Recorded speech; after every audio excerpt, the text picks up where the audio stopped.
Hello, welcome to white code 2.0 once again. मेरा नाम है आलोक मौर्य और आप देख रहे हैं वाइट कोड 2.0 चैनल, जिसमें हम लोग प्रैक्टिस करवा रहे थे नर्सिंग एप्टीट्यूड के प्रीवियस ईयर क्वेश्चन। जैसा कि हमने 3 से 4 लेक्चर हमने पहले ले चुके हैं नर्सिंग एप्टीट्यूड प्रैक्टिस के ऊपर। अगर आप यहीं से वीडियो देखना स्टार्ट किए हो तो आप जाके प्लेलिस्ट में जाके आप लोग पहले वो वीडियो आप लोग देखिए। बल्कि अगर आप हैं तो आप यहीं से कंटिन्यू कर सकते हैं, लेकिन बाद में वो वीडियो देख लीजिएगा क्योंकि एग्जाम बहुत पास में आ गया है। और मैं चाहता हूँ कि आप इस सारे लेक्चर जो भी मैं 2 से 3 दिन का टाइम बचा है पेपर स्टार्ट होने का, उसके बीच में मैं जितने भी प्रोबेबिलिटी क्वेश्चन हो सकते हैं नर्सिंग एप्टीट्यूड के, मैं वो पूरे कराने की कोशिश करूंगा कि क्वेश्चन जो मैं क्वेश्चन यहाँ पे सेट करता हूँ, पीपीटी जो बनाता हूँ और हाई लेवल की भी रहती है। तो अगर क्वेश्चन बेसिक का भी आता है तब भी आप कवर कर लेंगे। अगर क्वेश्चन थोड़ा सा भी 1 लेवल या 2 लेवल बढ़ भी जाता है तब भी आप कवर कर लेंगे, क्योंकि जो हमारी पीपीटी है, जो नर्सिंग एप्टीट्यूड है, उसमें जो क्वेश्चंस आते हैं हमारे नर्सिंग से रिलेटेड आते हैं। तो क्योंकि मैं भी एक नर्सिंग स्टूडेंट हूँ 7 सेमेस्टर का, तो नर्सिंग के अंदर क्या क्या चीज़ें आती हैं वही चीज़ें वहाँ पे पूछी जाती हैं। तो मैं इस पीपीटी के अंदर कुछ सम सिलेबस मैं नर्सिंग का भी इंक्लूड कर दे रहा हूँ इस पीपीटी के अंदर, कि बाई चांस अगर थोड़ा सा भी हमारा एबीएमयू थोड़ा सा भी अगर सिलेबस थोड़ा सा भी हाई करता है तो आपसे एक भी क्वेश्चन ना छूटने को पाए। बस मैं आपसे ये गुजारिश करूंगा कि 2 से 3 दिन बचे हैं, आप जितना मेहनत कर लें। अगर आपको गवर्नमेंट अच्छा मेडिकल कॉलेज चाहिए तो आप 2 से 3 दिन जितना मेहनत कर लें, बिल्कुल बेसिक से क्वेश्चंस आते हैं। आप अगर बेसिस अपना क्लियर रखेंगे तो आराम से आपका हो जाना है। ठीक है, ये रहा मेरा पर्सनल एक्सपीरियंस, क्योंकि मैं भी एसएन मेडिकल कॉलेज में पढ़ रहा हूँ, बेसिक नर्सिंग कर रहा हूँ इसी, तो ये मेरा थोड़ा पर्सनल एक्सपीरियंस था। तो ये बिना किसी देरी से हम लोग स्टार्ट करते हैं। तो हमारा फर्स्ट क्वेश्चन है, what is the full form of PPE. PPE आपने सुना होगा, पीपीई क्या होता है? ये हमारा जो इन्फेक्शन कंट्रोल मेथड के अंदर आता है। इन्फेक्शन मतलब क्या है कि 1% से सेकंड परसेंट के अंदर इन्फेक्शन फैल रहा है। तो 1% से सेकंड परसेंट के अंदर इन्फेक्शन फैल रहा है, कैसे फैल रहा है? बीच के अंदर कुछ सोर्स मीडियम मेथड होने चाहिए ना। अगर 1% स्नीज करता है, कफिंग करता है, देन उसके जो हमारे ड्रॉपलेट्स हैं वो हमारे एयर के अंदर आ जाते हैं, तो एयर के थ्रू ड्रॉपलेट्स ट्रांसफर हो जाता है। तो उसके प्रिकॉशन के लिए ये पर्सन क्या करेगा? मास्क लगाएगा। ठीक है, मास्क लगाया। तो ये क्या है? हमारे इन्फेक्शन कंट्रोल के बैरियर के अंदर मेथड्स में आ जाते हैं। तो what is the full form of PP? तो पीपी का फुल फॉर्म अगर मैं इसमें लिखता हूँ, what is the full form of PP क्या होता है? हमारा पर्सनल प्रोटेक्टिव इक्विपमेंट होता है, हमारा ऑप्शन है। तो पर्सनल प्रोटेक्टिव इक्विपमेंट अगर आपने कोविड में भी देखा होगा, तो हमारे जो भी डॉक्टर्स होते हैं, हेल्थ केयर प्रोवाइडर होते हैं, डॉक्टर्स, नर्स, ये भी जो पैरामेडिक स्टाफ होते थे जो भी कोविड पेशेंट की केयर करते थे, वो एक शील्ड पहन के रखते थे। उसके अंदर इंक्लूडेड था हमारा पूरा सेट आता था, गाउन तरीके का आता था। तो उसी को बोलते हैं पर्सनल प्रोटेक्टिव इक्विपमेंट्स। ज़्यादा डीप में जाने की जरूरत नहीं है, अभी आप बस ये जानिए इसको फुल फॉर्म क्या होता है। नेक्स्ट क्वेश्चन की ओर मूव करते हैं। What does triage means in emergency care? मैंने इमरजेंसी और जो इमरजेंसी और फर्स्ट एड की मैंने क्लासेस ले रखी है। तो what does triage means emergency care? तो इसके मतलब आंसर होगा वो sorting patients by priority. According to priority हमको पेशेंट को नीड को सेट करना है। इन ट्रायल सिस्टम हम लोग देखते हैं कि पेशेंट को क्या ज़्यादा नीड है। इन फर्स्ट एड केयर वही होता है जो मैंने आप लोगों को बताया था कि डॉक्टर अवेलेबल ना हो जो केयर हम लोग पेशेंट को देते हैं, सो फर्स्ट एड केयर बोलते हैं। यहाँ पे जो ऐसा ऑप्शन होता है अकॉर्डिंग टू प्रायोरिटी बेस हम लोग केयर प्रोवाइड करते हैं। थर्ड क्वेश्चन है, what is the main purpose of stethoscope? Stethoscope आप लोग जानते हो, अगर आप मेडिकल फील्ड में ज्वाइन कर रहे हो, स्टेथोस्कोप के अंदर हम लोग क्या सिलेक्ट करते हैं? यहाँ उसका क्या मतलब है? स्टेथोस्कोप के जरिए हम लोग कौन सी साउंड सुनते हैं? तो मेजरिंग ब्लड शुगर नहीं, इसलिए ग्लूकोमीटर आता है। Listening to internal body sound, yes, हम स्टेथोस्कोप के जरिए हम लोग लंग्स, हार्ट, मोस्टली तो हार्ट की साउंड सुनते हैं, S1 S2 साउंड सुनते हैं, लंग्स की भी सुनते हैं। ड्यूरिंग अस्कल्टेशन, एक अस्कल्टेशन प्रोसीजर होता है असेसमेंट का, उसके अंदर हम लोग लंग्स के साउंड, हार्ट के साउंड एंड गैस्ट्रो इंटेस्टाइनल के बाउल साउंड भी सुनते हैं। तो यहाँ पर इसका आंसर होगा listening to internal body sounds. Fourth question, which term means fever? Fever तो हम लोग ऐसा ही रैंडमली बोलते हैं फीवर फीवर, लेकिन इन मेडिकल टर्म्स हम लोग फीवर को पायरेक्सिया बोलते हैं। ओके, याद रखिएगा कि ये आप भूलिएगा नहीं, पायरेक्सिया इनको हम लोग फीवर बोलते हैं, या पूछा जा सकता है अगर पूछा भी गया है। फिफ्थ क्वेश्चन पे मूव करते हैं, which term means low body temperature? Okay, लो, अगर एक थे कि बॉडी का टेम्परेचर लो है तो उसको मेडिकल टर्म में हम लोग क्या बोलते हैं? अगर किसी की पेशेंट का बॉडी टेम्परेचर लो है तो उसको कंडीशन को बोलते हैं हाइपोथर्मिया। ठीक है, हाइपोथर्मिया बोलते हैं लो बॉडी टेम्परेचर। हाइपोथर्मिया, लो बॉडी टेम्परेचर। अगर इसका मैं अपोजिट करता हूँ हाइपरथर्मिया, हाइपरथर्मिया के अंदर क्या होगा? हमारा जब बॉडी टेम्परेचर होगा वो इंक्रीज मिलेगा, तो उस कंडीशन में हम लोग क्या बोल देंगे? हाइपरथर्मिया।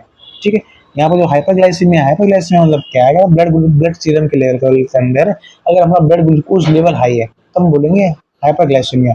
और हाइपोक्सिया का मतलब होता है due to lack of oxygen. जब O2 की कमी हो जाती है तो सेल हाइपोक्सिक कंडीशन में चली जाती है, उसको हम बोलते हैं हाइपोक्सिया। ओके, क्लियर है? तो यहाँ पे जो इसका आंसर होगा which term means low body temperature, hypothermia. Next question की ओर मूव करेंगे। अगर मैं क्वेश्चन आ रहा है तो आप लोग पॉज करके उस क्वेश्चन को करने का ट्राई कीजिए, ठीक है? बहुत सिंपल क्वेश्चन, बेसिक क्वेश्चन ने डाले हैं। Which unit is the best for measuring blood pressure? कितना सिंपल क्वेश्चन है। ब्लड प्रेशर हम लोग मेजर करते हैं तो उसकी यूनिट क्या है? तो उसकी क्या है? mm/Hg। What does the abbreviation TPR stands for? फिर से आ गया, मैंने वाइटल साइन का लेक्चर ले रखा है, अगर आप लोगों ने नहीं देखा तो पुरानी वीडियो में जाके वाइटल साइन का लेक्चर देखिए, क्योंकि इंपॉर्टेंट क्वेश्चन आते से आने ही आने होते हैं वाइटल साइन के कोई क्वेश्चन। तो what is the abbreviation TPR? TPR मैंने बता रखा है वाइटल साइन का। टी से हमारा होता है टेम्परेचर, पी से होता है हमारा पल्स, और आर से हमारा होता है रेस्पिरेशन। तो ये ऑप्शन कहाँ पे? ऑप्शन नंबर ए करेक्ट है। Which part of the body is check for pallor? ठीक है, ये हमारा साइन होता है। व्हेन डॉक्टर के पास आप लोग जाते हो तो डॉक्टर आपको देख के बताते हैं आपके अंदर खून की कमियां हैं या आपको जॉइंटिस हो रखी है, ऐसे क्या चीज़ें देखती हैं। तो which part of the body check for pallor? Pallor condition देखने के लिए हम कौन से बॉडी का पार्ट देखते हैं? तो उसमें देखते हैं स्किन एंड कंजक्टिवा, क्योंकि कंजक्टिवा के थ्रू हम लोग क्या करते हैं, डॉक्टर आँख के नीचे ऐसे करके देखता है कि हाँ आँख की आपकी जो कंजक्टिवा है किस कलर की है, वो साइन होता है। तो which of the body check for pallor? Skin बता दी कैसे करेगा आपको। Which term means difficulty in breathing? तो ये मोस्ट कॉमन टर्म है कि डिफिकल्टी इन ब्रीदिंग को मेडिकल टर्म बोलते हैं, मतलब डिस्निया बोलते हैं, ठीक है? डिस्यूरिया मतलब क्या होता है?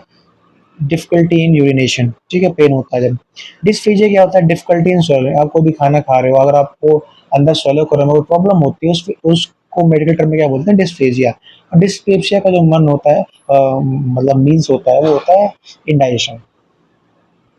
इंडाइजेशन है बर्निंग सेंसेशन, ठीक है? विच टर्म मीन्स डिफिकल्टी इन swallowing? देखो आ गया क्वेश्चन तुरंत, यहाँ पे क्या होगा? डिस्फेजिया होगा। What is the main function of platelets? Platelets का मेन फंक्शन क्या होता है? जैसे बॉडी के अंदर जो हमारी ब्लड्स होते हैं, ब्लड्स को हमने कई पार्ट में डिवाइड किए हैं, ठीक है? प्लेटलेट्स होता है, आरबीसीज होता है, डब्ल्यूबीसीज होते हैं, ठीक है? तो उसके अंदर हमारा जो प्लेटलेट्स का मेन फंक्शन होता है वो क्या होता है? प्लेटलेट्स का मेन फंक्शन होता है क्लॉटिंग ऑफ ब्लड। अगर अगर किसी सेल में इंजरी होती है ना तो वहाँ पर सबसे पहले क्या है? प्लेटलेट्स पहुँचता है। तो मेन फंक्शन हमारा प्लेटलेट, और भी बहुत सारे फंक्शन है लेकिन यहाँ पे मेन फंक्शन पूछ रखा है तो हमें क्या है? क्लॉटिंग ऑफ ब्लड का ही होगा, ठीक है? Which is the largest organ of human body? Most common है, बायोलॉजी में भी क्वेश्चन ने पूछा जाता। अगर पूछ रहा है which is the largest organ of human body तो हमारा स्किन आएगा। अब पूछेगा which is the largest gland of the human body तो हमारा लिवर आएगा, ठीक है? यहाँ पे इसका आंसर क्या होगा? स्किन। एक एमसीक्यू से कई सारे क्वेश्चन क्लियर हो जाते हैं। Which organ pumps blood throughout the body? इतना सिंपल क्वेश्चन है, क्या होगा हमारा? हार्ट, ठीक है? Which vitamin deficiency occurs cause scurvy? Sorry, scurvy कौन सी विटामिन की कमी से होता है? Vitamin C. हम लोग बचपन से ही पढ़ते आ रहे हैं, ठीक है, नर्सरी क्लास में। Which vitamin help in calcium absorption and strong bones? अगर आप लोग कैल्शियम सप्लीमेंटेशन आपके घर पे अगर बाबा लोग रह होंगे तो अगर आप ना डॉक्टर उन पे रिकमेंड करता है एक वीक में विटामिन D3 की कैप्सूल ली जाती है, या फिर जो आजकल मार्केट में कैल्शियम आ रहे हैं उसके अंदर already calcium with vitamin D3 available रहता है, क्योंकि विदाउट अगर आप कैल्शियम कुछ भी ले रहे होगा विदाउट विटामिन D3 एब्सेंट है तो कैल्शियम एब्जॉर्ब भी नहीं होगा। एब्जॉर्ब नहीं होता कोई मतलब नहीं है उसका लेने का। यहाँ पे उसका आंसर है विटामिन डी होगा। What does SOS means in prescription language? Okay, prescription जो डॉक्टर करता है तो SOS का मीन क्या है? SOS मतलब क्या है? इमरजेंसी, इमीडिएट, ठीक? Which routes means medicine is given under the tongue? जो हमारे ड्रग एडमिनिस्ट्रेशन के कई सारे रूट्स होते हैं, इंट्रामस्कुलर होता है, इंट्रावेनस होता है, ओरल होता है, तो एक रूट होता है सबलिंगुअल जिसके अंदर हम लोग टंग के नीचे हम लोग मेडिसिन को रखते हैं, ठीक है? उस रूट को क्या बोलते हैं? हम लोग क्या बोलते हैं उस रूट को? सबलिंगुअल। नेक्स्ट क्वेश्चन को मूव करते हैं। Which term means no urine output? अगर ऐसा पेशेंट है जिसका यूरिन आउटपुट बिल्कुल एब्सेंट है, इस कंडीशन को हम बोलते हैं एन्यूरिया, ठीक है? अगर यूरिन आउटपुट नॉर्मल रेंज से ज़्यादा है तो उसको बोलते हैं पॉलीयूरिया, और अगर यूरिन के साथ साथ ब्लड आ रहा है तो उस कंडीशन को बोलते हैं हेमेच्यूरिया, और अगर urine output less than 200 ml है, कम आ रहा है तो उसको बोलते हैं ओलिगोयूरिया। ओलिगो मतलब कम, हेमेच्यूरिया मतलब ब्लड, और पॉलीयूरिया मतलब यूरिन ज़्यादा। एन्यूरिया मतलब यूरिन एब्सेंट, ठीक है। नेक्स्ट क्वेश्चन को मूव करते हैं। Which term means excess urine output? Which term means excess urine output? मैंने बताया ना अभी क्या, which term means excess, excess urine हो गया यहाँ पे, तो उसका मीन्स क्या हो गया, पॉलीयूरिया, ठीक है, अभी मैंने बताया। Next question, what is the normal colour of healthy urine usually? Urine का जो नॉर्मल कलर कैसा होता है हेल्दी में, अब आप देखो तो पेल येलो पे होता है, ठीक है। Which is a sign of shock? Shock की कंडीशन मैंने बता रखी है इमरजेंसी, कौन से लेक्चर में हमने बताई थी शॉक की condition, I think first year में बताई थी। तो which is sine of shock की कंडीशन यहाँ पे क्या होती है, अभी आप लोग जानिए। साइन ऑफ शॉक की क्या है, रैपिड वीक पल्स, ठीक है, हमारी जो पल्स होती है हमारी वीक हो जाती है। What does ORS stands for? Oral rehydration solution होता है, रिपीटेड क्वेश्चन है, पहले क्लास में भी करा चुका हूँ मैं। Which condition is ORS mainly use for? किस कंडीशन में हम लोग ORS यूज करते हैं? सबसे पहले हम बात करते हैं ORS का फुल फॉर्म। ORS का फुल फॉर्म है ओरल रिहाइड्रेशन, तो नाम में ही इसका आंसर छुपा हुआ है, ओरल ओरल रिहाइड्रेशन सॉल्यूशन। तो ओरल रिहाइड्रेशन सॉल्यूशन, तो हाइड्रेशन को रिहाइड्रेशन करना ही ओरल है। तो हमारा जो डिहाइड्रेशन का वो होता है हमारे बॉडी के अंदर किस कंडीशन में होगा, क्या फ्रैक्चर कंडीशन में डिहाइड्रेशन होगा, नहीं। अस्थमा कंडीशन में होगा, नहीं। जॉन्डिस कंडीशन में होगा, नहीं। तो इस कंडीशन नहीं। डायरिया, हाँ, डायरिया के अंदर हमारा जो बॉडी का फ्लूइड वॉल्यूम है वो हमारे बॉडी से ज़्यादा निकलता है, इस कंडीशन में हम लोग ORS देते हैं, ठीक है। What is the term contagious? Contagious मतलब कंटामिनेट, कोई ऐसी ऑब्जेक्ट्स हैं, कोई मटेरियल है जो कंटामिनेटेड है। कंटामिनेटेड मतलब उसमें इन्फेक्शन लगा हुआ है। जस्ट एग्जांपल मैं बात कर रहा हूँ कि एक पेशेंट है हॉस्पिटल के अंदर, वो यूनिवर्सल है। यूनिवर्सल का मतलब वो कोई ऐसा HIV है, हेपेटाइटिस की बीमारी उससे ग्रसित है, तो अगर कोई भी चीज़ वो यूज कर दे रहा है, मास्क हो गया, उसका निडल मैंने कुछ उसको ड्रग एडमिनिस्टर किया, तो वो ड्रग क्या हो, कंटेजियस इन्फेक्टेड हो गई। तो what does the term contagious means? Contagious means यहाँ पे टर्म का क्या है, ये क्या है, can spread from one person to another, ठीक है, इसलिए वो कंटेजियस है, क्योंकि वो वन पर्सन से सेकेंड पर्सन के थ्रू ट्रांसफर हो सकती है। क्लियर? थोड़ा मेडिकल के टर्म्स हैं, अभी आप लोग को कोई बच्चे नया होंगे समझ में नहीं आएगा, लेकिन आप लोग अभी से इसकी आदत बनाइए, थोड़ा इंटरेस्ट लीजिए, क्योंकि यही सारे कंटेंट्स, ये तो अभी एक बिल्कुल छोटा सा ट्रायल है, आप कितने सारे टर्म्स आपको मेडिकल टर्म्स आपको पढ़ने को मिलेंगे, ठीक है। Which is an example of an communicable disease? Communicable disease जो वन पर्सन से सेकंड पर्सन का इजीली ट्रांसफर होती हैं, और नॉन कम्युनिकेबल डिजीज होती हैं जो एक पर्सन से दूसरे पर्सन का नहीं ट्रांसफर होती हैं, ठीक है। तो विच is an example of communicable disease? इसमें कम्युनिकेबल डिजीज का एग्जाम्पल क्या है, डायबिटीज। क्या डायबिटीज एक लोग से दूसरे लोग में होती है? नहीं, ये होती है नॉन कम्युनिकेबल डिजीज में आती है। हाइपरटेंशन, ये मेरी हार्ट से चीज़ें होती हैं, ये एक लोग से दूसरे लोग में होती है? नहीं।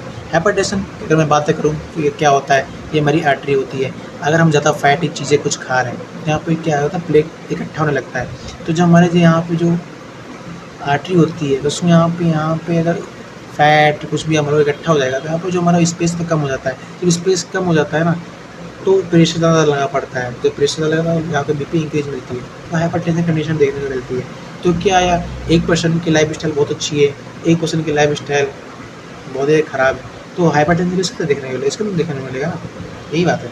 ट्यूबरक्लोसिस, यस, ट्यूबरक्लोसिस होता है जो हमारा कम्युनिकेबल डिजीज होती है, जो थ्रू हमारा sneezing, coughing, air contact bone disease, इसके अंदर हमारा एक बार स्नीज करने पे जो हमारा बैक्टीरिया है हमारे एयर के अंदर आ जाता है। अगर सेकंड पर्सन की इम्यूनिटी अगर वीक है, वो पर्सन उस बैक्टीरिया को अंदर ले लेगा है, उसको ट्यूबरक्लोसिस में ज़्यादा है, इसलिए उसको कम्युनिकेबल डिजीज के अंदर रखते हैं। तो इसका जो बेस्ट आंसर होगा, हमारा बेस्ट यही आंसर होगा, tuberculosis. Okay. Which of these is a personal hygiene practice?